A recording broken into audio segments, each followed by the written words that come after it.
لیکن ڈرائیونگ اچھی طرح سے نہیں آتی، تو ہم کیا کرتے ہیں کہ ایک ڈرائیور کو ہائر کرتے ہیں کہ آپ ہماری جانب سے ہم کو ڈرائیو کر کے وہاں تک لے جا کے چھوڑیں، تو آپ کو ہم اس کا کیا دیں گے؟ اجرت دیں گے۔ یہی ہے، یہ بندے نے کیا کیا، کسی سے کیا ہے، کسی کمپنی کا شیئر خریدا۔ اب شیئر چونکہ فنی چیز ہے اور شیئر میں نقصان اور نفع کے دونوں امکانات ہیں، اور پورا پیسہ مثال کے طور پر 10,000 روپے کا شیئر خریدا ایک ہی کمپنی کے شیئر میں، اب ایک ہی کمپنی کے شیئر میں ڈال دیا، اگر نفع ہوا تو 10,000 پر نفع ہوا، اگر نقصان ہوا تو پورے 10,000 پر نقصان ہوگا۔ اس کے برخلاف ایک بندے نے کیا کیا کہ ایک کمپنی کا شیئر خریدنے کے بجائے 2 کمپنی کا شیئر خریدا، 5,000 روپے ایک کمپنی کا شیئر اور 5,000 روپے دوسری کمپنی کا شیئر۔ ہو سکتا ہے کسی کمپنی کے شیئر میں نفع زیادہ ہو جائے، ہو سکتا ہے کہ کسی کمپنی کے شیئر میں نقصان ہو جائے، تو ایک بیلنس رہتا ہے۔ بیلنس رہتا نہیں رہتا؟ Don't put eggs in one basket, کہ پورے انڈے ایک باسکٹ میں مت ڈالو، ایک باسکٹ لیا پورے انڈے، تو اس کے لیے کیا کہتے ہیں کہ یہ بھی ایک چیز ہے، آپ جتنا پیسہ انویسٹ کر رہے ہیں ایک بھی جگہ نہ کریں۔ اب اس کی شکل یہ بنائی میوچل فنڈ کے طور پر۔ میوچل فنڈ کیا ہے کہ بہت سارے لوگ ہیں، مثال کے طور پر یہاں پر 100 علماء ہیں، 100 آدمی نے 1,000 روپے دیے، 1,00,000 روپے ہو گئے۔ اب 1,00,000 روپے کیا کر دیا کہ کسی فنڈ مینیجر کے پاس دیا کہ آپ چونکہ ماہر فن ہیں، آپ کو معلوم ہے کہ کس طرح کا شیئر خریدنا ہے، کس کمپنی کا شیئر نہیں خریدنا ہے، کب بیچنا ہے، کب لینا ہے، لہذا آپ ہماری جانب سے کیا کریں کہ ہماری جانب سے شیئر میں سرمایہ کاری کریں، جو پروفٹ آئے گی، جو نفع آئے گا اس کے حساب سے ہم کو نفع دیں، اگر نقصان ہوگا تو ہم اس کو برداشت کریں گے۔ تو پھر یہ کرنا جائز ہے کہ نہیں جائز؟ جائز ہے، کیوں کہ نفع میں بھی شرکت ہے۔ البتہ جو بندہ فنڈ مینیجر ہے وہ کیا کرے گا، وکالہ فیس، ایجنسی فیس آپ سو سے 2% لے دیں۔ میوچل فنڈ والے کتنے پرسنٹ؟ 2%۔ 2,00,000 روپے کی فنڈ مینیجنگ کی تو سالانہ کے اعتبار سے 2,000، سالانہ کے اعتبار سے 2,000، 4%، 4,000 روپیہ، 2%، 1,00,000 روپے پہ 4,000 لیتے ہیں، تو الگ الگ ہوگا۔ بعض فنڈ مینیجر وہ ہیں جو 5 بھی لیں، 3 بھی لیں، تو کہنے کا مطلب یہ ہے کہ کچھ نہ کچھ رقم لے کے آپ کی طرف سے پورا کیا کریں گے، فنڈ کو مینیج کریں گے۔ اب یہ چیز جائز ہے کہ نہیں جائز ہے؟ جائز ہے، جائز ہے کہ نہیں جائز ہے؟ تو ختم کر دیں اس کو، میوچل فنڈ کو۔ جی جائز ہے تو پھر کی تفصیل میں جائیں، آگے دیکھتے ہیں کہ میوچل فنڈ کیا ہے۔ میوچل فنڈ ایک ایسی مخصوص انویسٹمنٹ اسکیم ہوتی ہے جس کے ذریعے آپ بہت سارے مختلف سرمایہ کاری کے مواقع میں ایک ساتھ انویسٹ کرتے ہیں، ایک ساتھ انویسٹ کرتے ہیں۔ میوچل فنڈ کو جیسا ہم نے دیکھا کہ بہت سارے لوگوں کا پیسہ اکٹھا کر کے اور ان سارے پیسوں کو کسی ایک ہی کمپنی میں لگانے کے بجائے بہت ساری کمپنیوں میں پھیلا کر فنڈ مینیجر اپنی ثواب پر ڈالتا ہے۔ میوچل فنڈ کی اقسام ہیں، ویسے تو بہت ساری اقسام ہیں، لیکن سیبی نے، securities exchange board of India نے میوچل فنڈ کو 5 حصوں پر منحصر کیا ہے، 5 حصوں کی اجازت دی ہے، 5 قسموں کی۔ پہلی قسم ہے ایکویٹی میوچل فنڈ، دوسری قسم ہے ڈیبٹ میوچل فنڈ، تیسری قسم ہے hybrid mutual fund. Equity mutual fund کیا ہے، کون بتائے؟ ایکویٹی میوچل فنڈ، کوئی آ کے پوچھتا مفتی صاحب میوچل فنڈ میں لگانا، پہلے اس سے پوچھے کہ کون سا میوچل فنڈ، وہ پھر دوبارہ نہیں آئے گا، دوبارہ نہیں آئے گا، بھیا یہ لوگ تو ہماری بال کی کھال نکال لیں۔ میوچل فنڈ میں کئی قسم ہیں۔ Equity mutual fund, equity mutual fund کیا ہے؟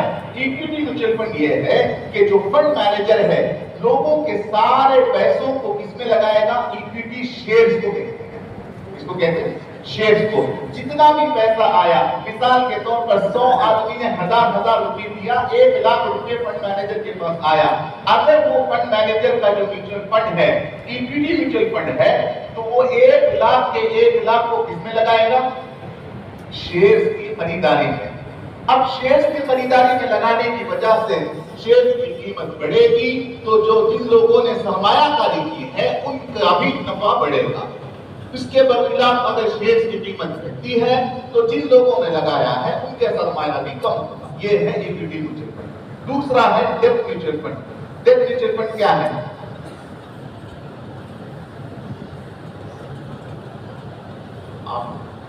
ماشاءاللہ آپ کو بمبئی میں رہنا تھا، آپ یہاں ہیں جس کو کہ آپ کو کرتے ہیں یہ بہت بڑے تاجر ہیں اور ماشاءاللہ سنا کہ یہاں کے اکثر اساتذہ شیئر مارکیٹ میں ہے. اچھا ہے، ہمیں بھی چاہیے کہ ہم پریکٹیکل گھسیں دیکھیں.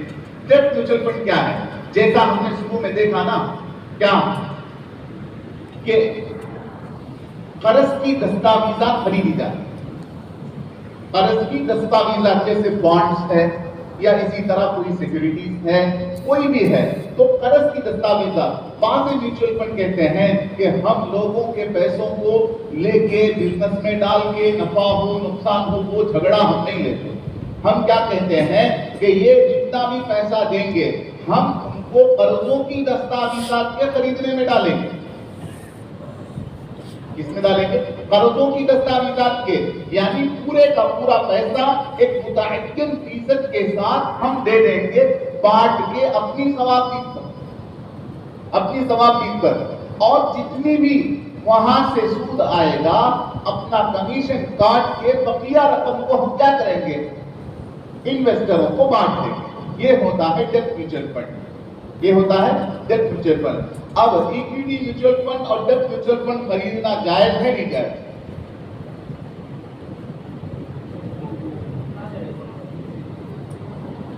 ڈیٹ میوچل فنڈ صحیح نہیں، ایکویٹی میوچل فنڈ صحیح ہے. آگے دیکھتے ہیں. تیسرا ہے ہائیبریڈ میوچل فنڈ. کیا میوچل فنڈ؟ ہائیبریڈ مطلب ملا جلا مخلوط. بعض فنڈ مینیجر کیا کرتے ہیں ان کے پورے پراسپیکٹ میں تفصیل دے دیتے ہیں کہ جتنا پیسہ آئے گا ہمارے اس میوچل فنڈ میں ہم تو کیا ہے جیسے پورے انڈے ایک ہی باسکٹ میں مت ڈالو.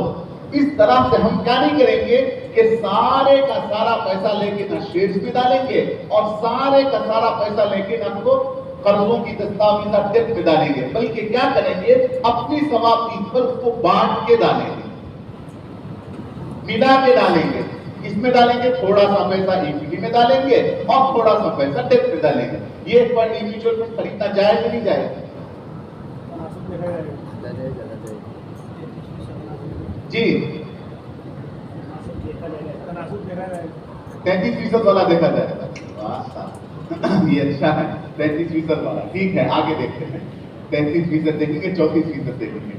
چوتھا ہے solution oriented mutual fund. Solution oriented mutual fund نام سے ہی واضح ہے کہ انسان کے جو مسائل کے حل پر مبنی میوچل فنڈ. یہ جو میوچل فنڈ ہے اس میں فنڈ مینیجر کیا کرتا ہے کہ جتنا بھی پیسہ باہر سے کلیکٹ کرے گا اس کو گولڈ بیسڈ انویسٹمنٹ پہ لگائے گا، سونے کی دستاویزات خریدے گا. اگر سونے کی قیمت بڑھی تو پھر نفع ہوگا، سونے کی قیمت گھٹی تو پھر نقصان ہوگا. لیکن اس میں بھی بہت ساری تفصیلات ہیں. وہ کون سا انسٹرومنٹ میں لگاتا ہے، اس انسٹرومنٹ کے اندر صرف کے احکام پورے ہوتے ہیں کہ نہیں ہوتے ہیں، یہ ساری چیزیں دیکھنا شریعہ اسکالر کی ذمہ داری ہے.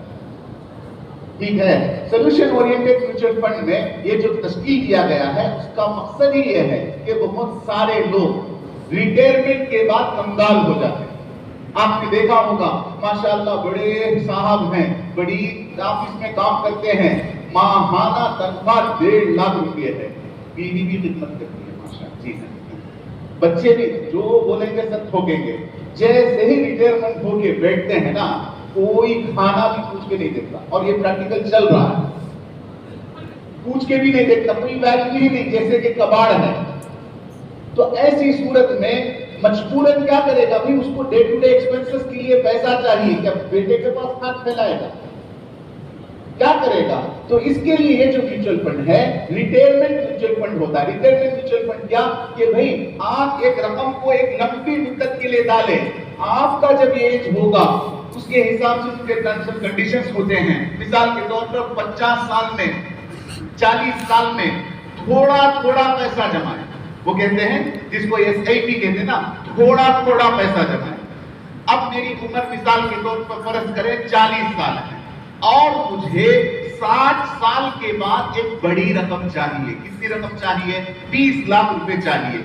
अब म्यूचुअल फंड क्या कहता है कि अच्छा आपको 20 साल के बाद 20 लाख रुपए चाहिए, तो आज उसकी सरमायाकारी आपको इतने करने होंगी, कितनी करनी होगी? एक कंपनी है सेंसेक्स हैदराबाद में, वो कंपनी का काम ही यही है। वो क्या करते हैं कि आपको कैलकुलेट करके बताएंगे कि भाई आपको आपके बुढ़ापे के सहारे के तौर पर अगर इतनी रकम चाहिए तो आज माहाना एतबार से आप 2500 रुपए डालें, 3000 रुपए डालें, 5000 रुपए डालें।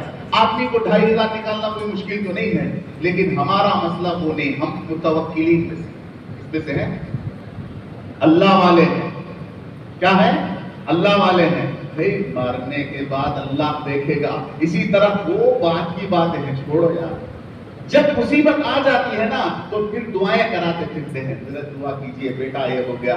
बेटा जो कंगाल हुआ है, बेटे ने जो आपकी इज्जत निकाली है, ये सारा बुनियाद मुनहसिर है किस पर है? माल पर है। ये मादी दुनिया है। इसके लिए अक्लमंदी का तकाजा है कि कोई आदमी ऐसा काम करे कि फ्यूचर प्लानिंग कहते ना, ये शरीयत के खिलाफ नहीं है।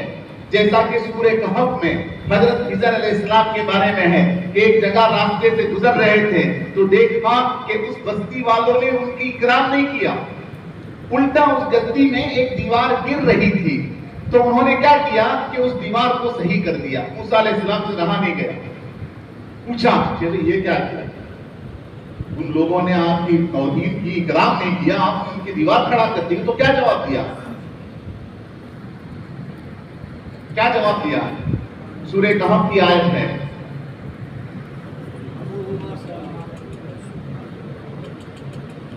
मुझे अहमद आयत तो बोले ना, खबर पड़ेगी हमारी। हाँ तो आयत से बड़े पूरे माशाअल्लाह गुजरात में है जी।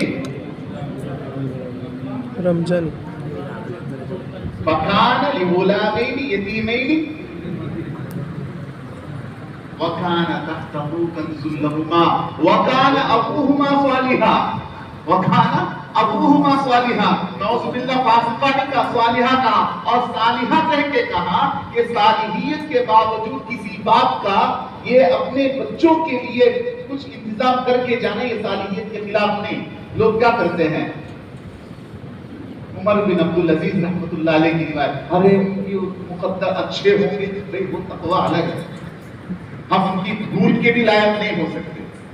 तो इस तरह से दुनिया वालों ने क्या किया कि एक सोल्यूशन दिया कि भी सोल्यूशन ओरिएंटेड म्यूचुअल फंड। इसी तरह से चिल्ड्रन फंड, मिसाल के तौर पर बच्चा है, आज उसकी उम्र 5 साल है, 15 साल के बाद उसको हायर एजुकेशन के लिए बाहर भेजना है। लोग सवाल करते हैं एजुकेशन लोन लेना कैसा है? भाई पहले से क्या आपका दिमाग मारा गया था? कोई इंतजाम क्यों नहीं किया? फिर कहते हैं कि भाई हम हिंदुस्तान में हैं, हमारे लिए कोई सहारा नहीं है, इस्लामिक बैंक नहीं है, हम मजबूर होके क्या करते हैं? एजुकेशन लोन लेते हैं ताकि हमारे बच्चे काबिल बने। भाई आपको इतनी फिक्र थी तो आपको पहले से इंतजाम करना था, और इसका सोल्यूशन दिया है दुनिया ने। ये जो म्यूचुअल फंड है, सोल्यूशन ओरिएंटेड म्यूचुअल फंड है, उसके जरिए से आपको अगर 15 साल के बाद 25 लाख रुपए, 20 लाख रुपए चाहिए, आज से ही कुछ रकम थोड़ी थोड़ी थोड़ी जमा करके बंदा 15 साल के बाद बड़ी रकम ले सकता है। इसी तरह से शादियों का मसला होता है, बच्चियों का। जैसे ही बच्चियों की शादी पे अल्लाह ने दे दिया, लड़की का पैदा होना रहमत है, बेशक रहमत है, लेकिन उसके लिए इंतजाम भी तो करें। जैसे जैसे उसकी उम्र बढ़ती है, बाप की फिक्र भी बढ़ती है। क्यों? क्योंकि कोई इंतजाम नहीं। फिर हम मौलवी ने इल्जाम ठहराते हैं कि मुआशरा खराब हो गया, जहेज के बारे में जबरदस्त लच्छेदार तकरीर करेंगे, खुद तो ले लिए होंगे लेकिन लच्छेदार तकरीर करेंगे कि मुआशरे को तबाह कर दिया, ये कर दिया, क्योंकि उनके जेब में है नहीं ना देने के लिए। یہ عقلمندی نہیں ہے. آپ کو معلوم ہے کہ 15 سال کے بعد جب بچی بالغ ہوگی، بڑی ہوگی، اس کا نکاح ہوگا تو عام طور سے ہمارے معاشرے میں کتنے پیسوں کی ضرورت ہے؟ مثال کے طور پر 10 لاکھ روپے چاہیے. آج ہی پلان کریں، آج ہی اس کے لیے تھوڑا قطرہ سمندر بنتا ہے. 2500 روپے آج آپ کا نکالنا کوئی مصیبت نہیں ہے، لیکن جب بچی بڑی ہوگی، جب اس کی شادی کا مسئلہ آئے گا تو آپ کو کسی کے آگے ہاتھ پھیلانے کی ضرورت نہیں ہوگی.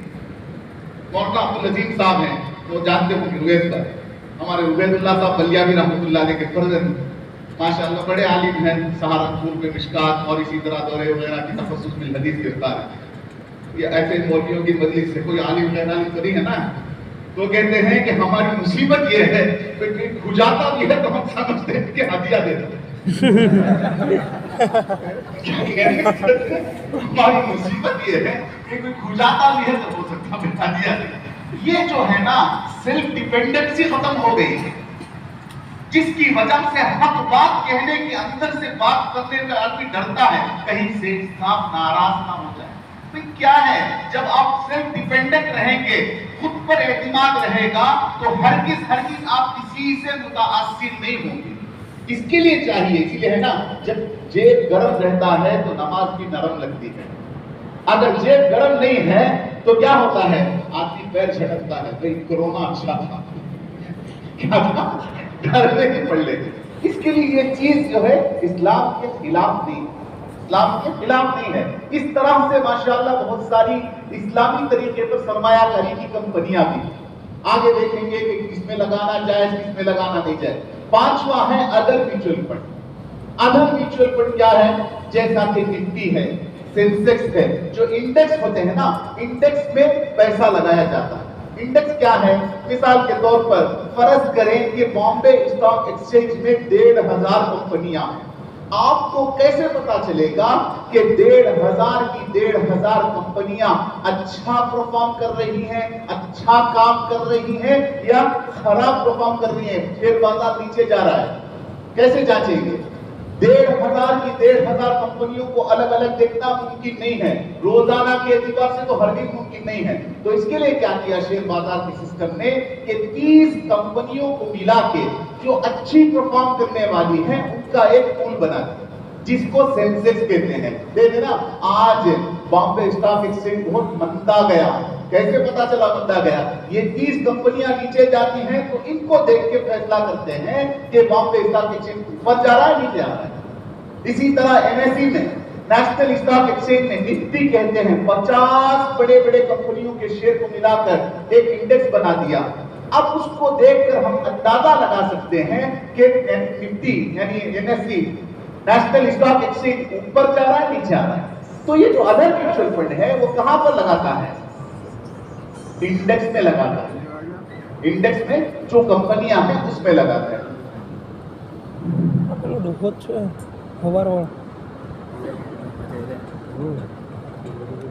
قسم گادھیلی سے شاید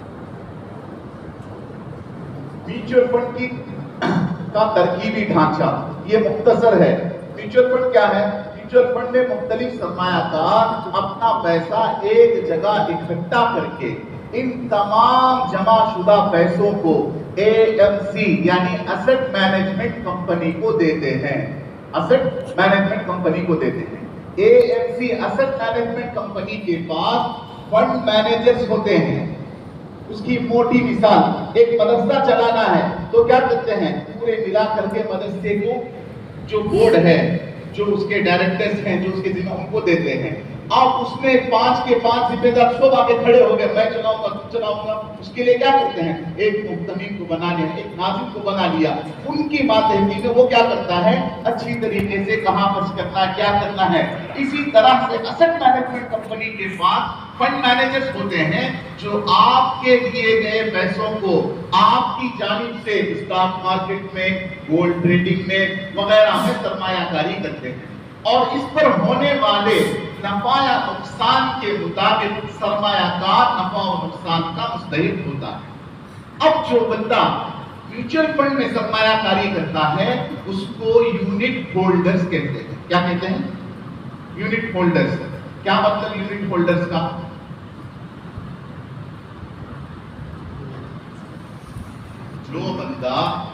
म्यूचुअल फंड में सरमायाकारी करता है उसको यूनिट होल्डर्स कहते हैं। अब एक बंदे ने शेयर खरीदा किसी कंपनी का तो उसको क्या कहेंगे? Share holder. अब यहां पर यूनिट होल्डर क्यों कहते हैं? यूनिट का मालिक हुआ। दोपहर का वक्त खैलुल्लाह का, इस मौके पर आप दिमाग खराब कर देते। यूनिट होल्डर इसलिए कहते हैं आपने एक शेयर खरीदा और आपको पता है कि एक शेयर की कीमत इतनी है, लेकिन यहां पर जो बंदा पैसा लगाता है म्यूचुअल फंड में, वो पैसा किसने कितना गया आपको नहीं पता, आपको नहीं पता। तो क्या करते हैं कि जितना पैसा आता है पूरे का पूरा पैसा मिलाकर एक पूल बना देते हैं। पूल बना के उसको यूनिट्स के में तकसीम करते हैं, हिस्सों में तकसीम करते हैं। हिस्सों में तकसीम करने के बाद उस म्यूचुअल फंड के एक एक हिस्से की कीमत मुतय्यन करते हैं। भाई फला कंपनी के म्यूचुअल फंड के एक यूनिट की कीमत 1,500 रुपये जैसे कि शेयर्स है।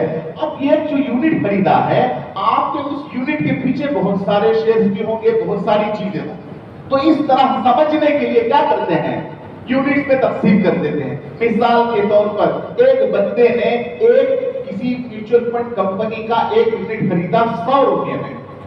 अब कंपनी ने तरक्की की, तरक्की करके उसकी जो कीमत है मजमूई कीमत बढ़ गई, तो ये यूनिट की कीमत घटेगी या बढ़ेगी? बढ़ेगी। क्यों बढ़ेगी? क्यों बढ़ेगी? कि जो फंड है वो फंड की हैसियत बढ़ गई। लिहाजा 10 रुपये में खरीदा था यूनिट, आज 12 रुपये है।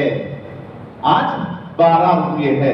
खरीदा था यूनिट 1000 में, 1200 में बेचा। इस तरह से उसको कैलकुलेट करते हैं। वो इसलिए कि जमाशुदा सारे पैसों को यूनिट्स यानी हिस्सों में तकसीम कर देते हैं। सरमायाकार इन्वेस्टर चूंकि उन यूनिट्स हिस्सों का मालिक होता है, इसलिए उसको यूनिट होल्डर कहते हैं। इस मजमूई रकम को म्यूचुअल फंड की इस्तिलाह में एसेट अंडर मैनेजमेंट कहते हैं। ये जो चीजें हैं ना, इसको सारी को टेक्निकल तफसीलात में जाएंगे तो कम से कम आपको 20 घंटे चाहिए। इतनी सारी तफसीलात हैं, लेकिन यहाँ पर उन तफसीलात को बताना मकसद नहीं है, बल्कि हमारी बदनसीबी कहें या हमारी कमजोरी कहें कि पूरे हिंदुस्तान में कोई एक ऐसा इदारा नहीं है जो उलमा को लिखा के पढ़ाए कि ये चीजें हैं। जब तक हम इन चीजों को कुल्ली तौर पर नहीं समझेंगे तो उससे मसला अख्ज़ करना भी उतना आसान नहीं रहेगा, उतना आसान नहीं रहेगा। तो इसके लिए यहाँ पर क्या हो, सिर्फ इब्तिदाई चीजें जो जरूरी चीजें हैं उसी को डिस्कस करेंगे। तो मिसाल करें, फर्ज करें कि एक मिसाल है, ये जो एसेट अंडर मैनेजमेंट है यानी जो मजमूई रकम है 50,000 रुपये है पूरा। अब आगे हम ये देखेंगे कि म्यूचुअल फंड किस तरह से काम करता है और किस तरह से नफा तकसीम करता है। पहले जैसे हमने जिक्र किया कि एक बंदे ने क्या किया, जैद नामी शख्स ने 1000 रुपए की सरमाया करी। कितने रुपए की? 1000 रुपए की। और एक यूनिट की कीमत भी 10 रुपये। तो 1000 रुपये में कितने यूनिट्स खरीद सकता है? 100 यूनिट्स खरीद सकता है। इसी तरह हामिद ने क्या किया, 2000 रुपये लगाया, तो वो 10 रुपए की अगर यूनिट है तो वो कितने यूनिट खरीद सकता है? 200 यूनिट खरीदा। अब जो फंड है 50,000 रुपए का फंड है, 50,000 रुपए का फंड बढ़ के तरक्की करके कारोबार में लगा के 55,000 का हो गया। कितना हो गया? 55,000 का हो गया। अब जिसने जैद ने एक यूनिट को 10 रुपए की खरीदा था, अब इस यूनिट की कीमत कितनी होगी? कितनी होगी? कितनी होगी?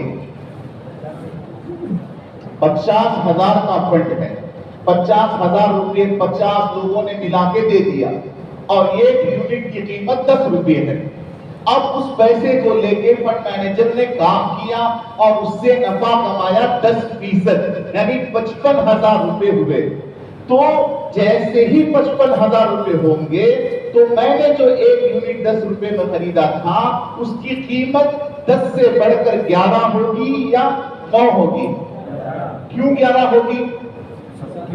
क्योंकि जो मजमूई रकम है उसकी हैसियत बढ़ गई, उसकी कीमत बढ़ गई।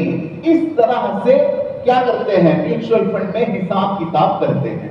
अब इत्तिफाक से ऐसा हुआ कि जो 50,000 रुपए का फंड है, किसी भी वजह से चूंकि बाजार में नुकसान भी तो होता है, 5,000 रुपए का नुकसान हो गया। तो जैद ने एक यूनिट को 10 की खरीदा था, अब उसकी वैल्यू क्या हो जाएगी, कीमत क्या हो जाएगी, 9 हो जाएगी। क्यों कि 10% घट गया। तो इस तरह से क्या करते हैं, म्यूचुअल फंड के अंदर नफे की तकसीम की जाती है। अब इसी तरह से फंड की इंतजामिया का मुआवजा, ये जो फंड मैनेजर होते हैं ना, 2 तरह से क्या करते हैं, मुआवजा लेते हैं। फंड का नज़्म व नस्क 2 मुख्तलिफ तरीकों से चलाया जा सकता है। पहली सूरत यह है कि इंतजामिया रकम लगाने वालों यूनिट होल्डर के लिए बतौरे मुजारिब काम करे, बतौरे मुजारिब काम करे। मिसाल के तौर पर 50,000 रुपए की सरमायाकारी की तो तमाम के तमाम शेयर होल्डर की हैसियत क्या होगी, यूनिट होल्डर की हैसियत क्या होगी, रब्बुल माल की। और ये जो फंड मैनेजर है उसकी हैसियत क्या होगी, मुजारिब की। पहले से तय कर लें कि जितना भी नफा आएगा उसमें से 70% सरमायाकारों का, 30% मुजारिब का। अब इत्तिफाक से ऐसा हुआ कि 5,000 रुपए, 10,000 रुपए का नफा हुआ, तो 10,000 रुपए में से 7,000 रुपए किसको बांटेंगे, सरमायाकारों को बांटेंगे। 3,000 रुपए कौन लेगा, फंड मैनेजर मुजारिब लेगा। ये सूरत हुई है। इत्तिफाक से ऐसा हुआ कि नुकसान हो गया, यानी 50,000 का फंड घट के 45 हो गया। अब क्या करेंगे भाई, मोटा मसला है यार। नुकसान कौन बर्दाश्त करेगा, रब्बुल माल बर्दाश्त करेगा। मुजारिब का नुकसान क्या होगा, उसकी मेहनत का मुआवजा नहीं मिलेगा, उसकी मेहनत का मुआवजा। एक तरीका यह है। दूसरा तरीका क्या है, दूसरा तरीका यह हो सकता है कि इंतजामिया फंड मैनेजर शुराका के वकील के तौर पर काम करे, वकील के तौर पर काम करे। इस सूरत में इंतजामिया को उसकी खिदमत के रिवज पहले से तयशुदा फीस दी जा सकती है। अब इंतजामिया कहती है कि भाई ये रब्बुल माल मुजारिब वगैरह हमको समझ में नहीं आता, हम आपके पैसों को, फंड को मैनेज करेंगे, आपके फंड को मैनेज करेंगे, हम अपनी सलाहियत लगा रहे हैं, वक्त लगा रहे हैं, सारी चीजें खपा रहे हैं। आप हमें क्या करें, नफा हो या नुकसान, हमारे फंड को मैनेज करने की क्या करते हैं, फीस दे दें। जैसा कि इन्होंने कहा हजरत ने कि 4,000 रुपए एक साल में, 1 लाख के 4,000 रुपए। अब ये चीज देना जायज है कि नहीं जायज है,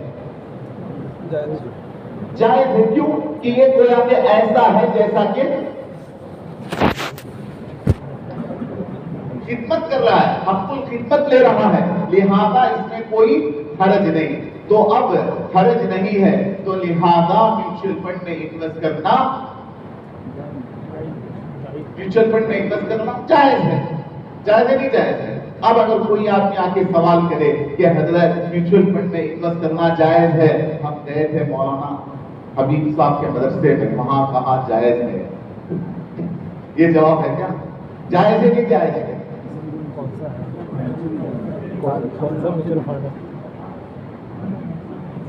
वहां तक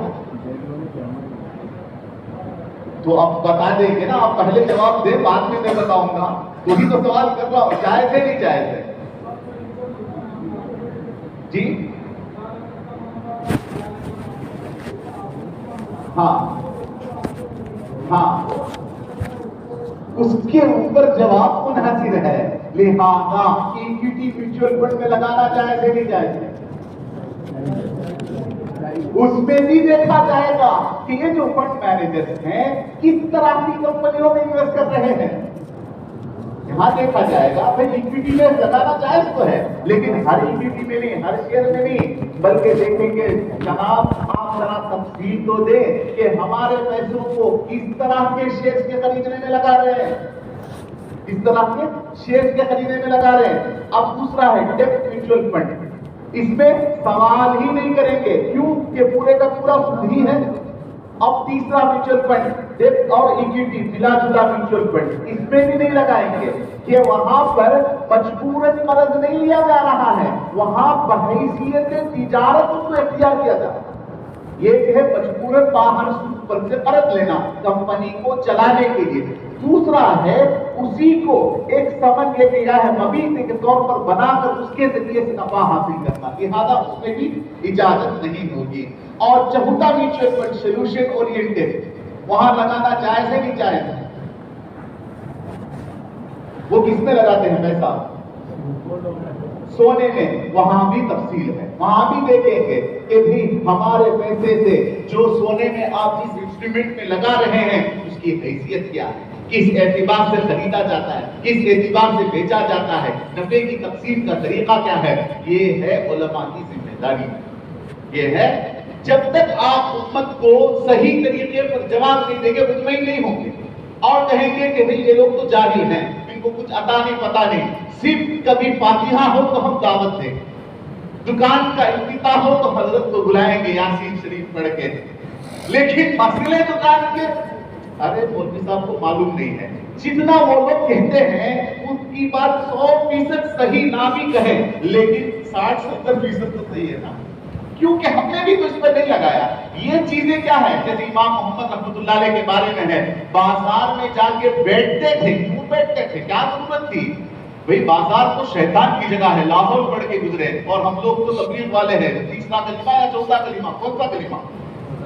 चौथा कलिमा, डरना ही नहीं है। वो मसला अलग है, वो मसला अलग है, लेकिन समझने के लिए मुफ्ती बरकतुल्लाह साहब आए थे इंग्लैंड के, इंडिया आए तो उन्होंने एक बात अजीब बताई। जैसे हम लोग तबलीग में गश्त करते हैं ना, इसी तरह से मुफ्ती तकी साहब के मदरसे में जो तखस्सुस फिल इक्तिसाद इस्लामी के जो तलबा हैं उनका हफ्ते में एक मरतबा गश्त होता है, जैसे तबलीग का गश्त होता है, बाजार में गश्त होता है, बाजार की दीन को समझाने के लिए। क्या होता है? बाजार की दीन को अगर वो कैपेसिटी होगी तभी तो समझाएंगे, वो सलाहियत, ये हमारी जिम्मेदारी है। हम ये नहीं कह सकते कि हमको किसी ने नहीं पढ़ाया, ये कहने से रफा दफा हो जाएगा, नहीं। हमारी जिम्मेदारी है कि हम खुद क्रिएट करें, बनाएं, ऐसे मौके तैयार करें। आपको कोई दूसरा मुफ्ती तकी उस्मानी आके आपको बना के नहीं देगा, बल्कि हम कहते हैं कि भाई हमारे यहाँ मुफ्ती तकी उस्मानी साहब थोड़ी हैं तो उसकी वजह से नाजायज जायज नहीं हो जाएगा, बल्कि हमारी जिम्मेदारी, खास तौर से उलमा के कंधे पर जिम्मेदारी है कि वो इसको बेड़े को उठाएं। एक बड़ा वसी मैदान है। इंसान इबादत का मसला जिंदगी में 2 मरतबा 4 मरतबा पूछेगा, फिर नहीं पूछेगा, वो खुद माहिर हो जाएगा। मैयत का मसला मरने के बाद, वरासत का मसला तकसीम के वक्त, ये मसाइल वक्ती हैं, लेकिन ये तिजारत ऐसी चीज है जो इंसान के साथ 24 घंटे लगे रहते हैं। जब कोई आलिम, कोई मुफ्ती किसी को अच्छी तरह से रहबरी करता है तो फिर उसके पैर छूते हैं।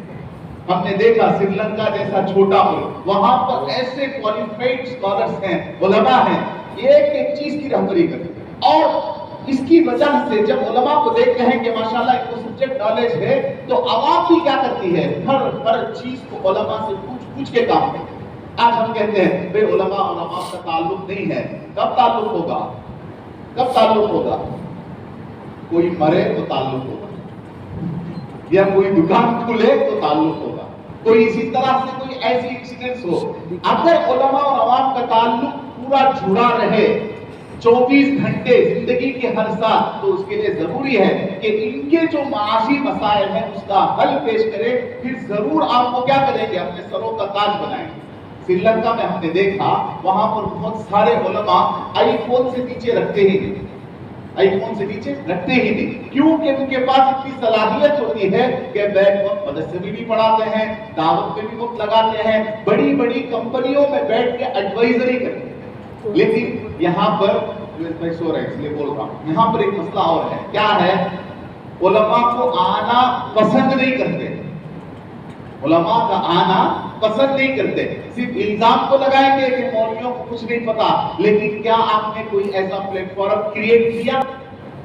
मस्जिद बनाना इबादत, बेशक इबादत है, मदरसे बनाना बेशक इबादत है। क्या कोई ऐसा प्लेटफॉर्म क्रिएट किया जहां पर उलमा इनको सीखे, کیونکہ ان لوگوں کو بھی ڈر ہوتا ہے، وہ نہیں کہہ رہا ہوں تاجروں کو ڈر ہوتا ہے کہ یہ لوگ سیکھ گئے نا پھر ہماری کھڑکیاں کھڑی کر دیں گے، کیا کریں گے، یہ پھر ٹھوکیں گے، یہ حلال ہے یہ حرام ہے یہ۔ لیکن یہ چیز کیا ہے، ایک سازش کے تحت ہے، ہماری ذمہ داری ہے کہ ہم کیا کریں، اس میدان میں آئیں۔ لہذا ہندوستان میں کل ملا کے تقریباً 44 میوچل فنڈ ہیں، کتنے میوچل فنڈ؟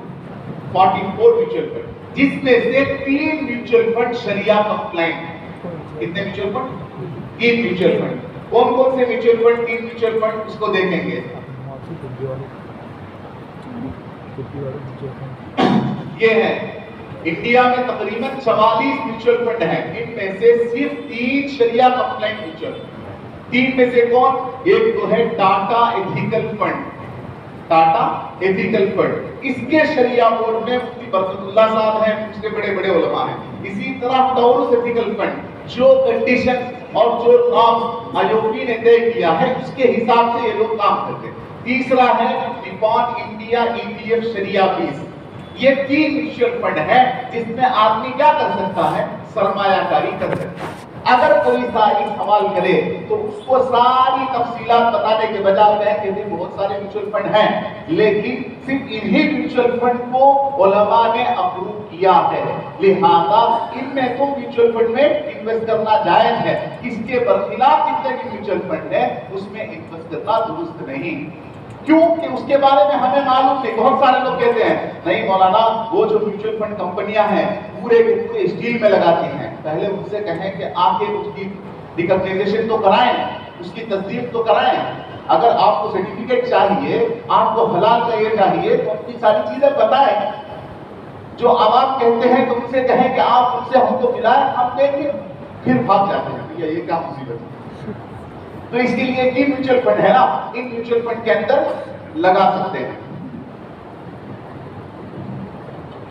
جیسے دیکھیے ٹاٹا ایتھیکل فنڈ، اس کی سرٹیفکیٹ ہے، شریعہ سرٹیفکیٹ، اس کے اندر ساری چیزیں مینشن ہیں کہ ہم نے کیا دیکھا، کیسے دیکھا، کیا ہے، اور سالانہ یا 6 مہینے کے حساب سے رینیول کرانا ہوتا ہے۔ ایسا نہیں کہ ایک مرتبہ فتویٰ دے دیا، جیسے ایک مولوی صاحب کے پاس آ کے پوچھا حضرت میں تو کنگال ہوں، کیا ہوں؟ کنگال ہوں، 2500 روپے ہی ہے میرے پاس، کیا مجھ پر زکوٰۃ واجب ہوگی؟ کیا کہیں گے؟ کیا کہیں گے؟ بولے یار زکوٰۃ کا مسئلہ ہے، کیوں نہیں ہوگی؟ ارے بھائی اس کے پاس اتنا مال ہی نہیں ہے جو نصاب ذهب یا فضہ کو پہنچے، پھر تو کیا کہیں گے؟ اب لے کے رکھ لیا، پورا فریم کر لیا، تاکہ لگا لیا، اب کما رہا ہے 2 سال کے بعد 2.5 لاکھ کما لیا، اب ان سے کہو کہ بھائی زکوٰۃ نکال لیا، اللہ نے اتنا دیا ہے، پیچھے فتویٰ کہاں سے لیا ہے؟ دارالفتہ سے لیا ہے۔ ارے بھائی فتویٰ تو اس وقت کے اعتبار سے تھا، اس کے لیے یہ جو شریعہ کمپلائنٹ جو سرٹیفکیٹ دی جاتی ہے ایک مرتبہ دے کے نہیں چھوڑتا ہے، بلکہ ان کے ڈے ٹو ڈے ٹرانزیکشنز بھی دیکھیں گے، ان کے کام کو بھی دیکھیں گے، اسی طرح سے اس سرٹیفکیٹ کو ریڈیم بھی کریں گے۔ اگر کوئی کمپنی شروع میں تو آ گئی پھر کہتی ہم ریڈیم نہیں کریں گے تو پھر اس کمپنی کے ناجائز ہونے کا اعلان کر دے، پھر دیکھیں کہ اس کی کھٹیا پھر سے کھڑی ہوتی ہے۔ جیسا کہ یو ایس میں مفتی تقی عثمانی صاحب دامت برکاتہ نے ایک بانڈز کے سلسلے میں کہا، پھر ان کے وائلیٹ ہوا تو اس کے خلاف فتویٰ دیا کہ بھئی ہم اس کی شریعہ بورڈ سے نکل گئے کیونکہ یہ لوگ شریعت کی اصول کی پاسداری نہیں کرتے۔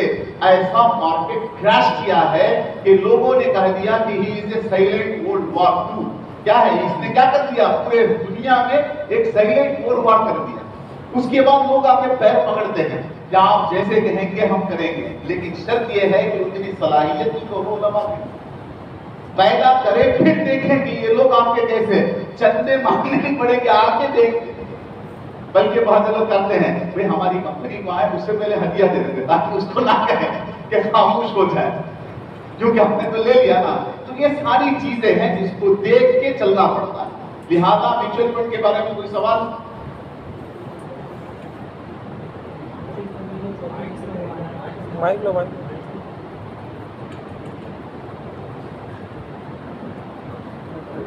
میوچل فنڈ میں جو چوتھی قسم ہے سولوشن والی، اس کے اندر دوسری قسم ہے چلڈرن فنڈ۔ تو اس میں ابھی جیسے کہ حکومت کے اعتبار سے بہت سی ایسی جو یوجنا ہے और इसी तरह बहुत सारी ऐसी स्कीमें हैं कि जिसमें हुकूमत ऐसी कहती है कि अभी तुम 20 साल के लिए अपने बच्चों का जो 10 साल से कम के हो उनके अकाउंट खुलवा लो और उसमें आपको माहाना 250 रुपये से लेकर 1 लाख रुपए तक आप उसमें जमा करवा सकते हो। और इसकी मुद्दत है 20 साल के लिए। जब आपकी बच्ची 20 साल के ऊपर हो जाएगी तो ये पूरा पैसा जो भी हम इसमें लगाएंगे वो आपकी पूरी बच्ची का होगा, वो पूरा पैसा। अब उसमें लेकिन फीसदी भी तय है, जैसे अभी फिलहाल 6.9 चल रहा है अभी, जिसको सुकन्या समृद्धि योजना कहते हैं। तो अभी इसमें कितने फीसद चल रहा है। अब उसमें ऐसा है कि उसमें तय भी नहीं है। शुरू जब किया था जब 9.8 था और अभी 7.6 है, तो उसमें उतर चढ़ाव भी होता रहता है। तो ये 20 साल के बाद जो पैसा हम लेंगे तो इस तरह में उसमें लगाना कैसा है? बहुत अच्छा सवाल किया। यानी गवर्नमेंट की तरफ से क्या है, पब्लिक को फैसिलिटी है, लेकिन गवर्नमेंट देती है, इसके लिए हर चीज जायज नहीं होता है। इसके लिए आप उसकी डिटेल्स को दें, उसके कागजात को दें, टर्म्स एंड कंडीशंस को देखें, अंदर की जो अंडरलाइन कॉन्ट्रैक्ट है, इस बुनियाद पर आप दे रही है 6.7, इसलिए कि इंडियन गवर्नमेंट ने वो क्या कर दिया, रेट को बढ़ा दिया। अगर आपको लेना है तो सूद ज्यादा देना पड़ेगा, रेट को घटा दिया। अगर हमने लिया है तो आपको कम देंगे। इसके लिए हो सकता है। और ये चीज क्या नहीं हो सकती, जवाज की दलील नहीं हो सकती। पहले 9 था, आज 6 है। इसके लिए जरूरी है कि उसके अंडरलाइन कॉन्ट्रैक्ट को देखें, सारी चीजों को देख करके ही कोई फैसला करें। आप देख, इंशाल्लाह हम लोग भी हैं, हमारे पास टीम है, रिसर्च करके आपको बताएं।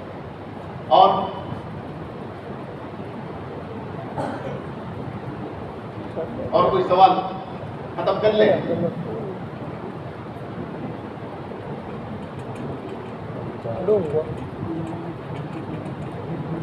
हुआ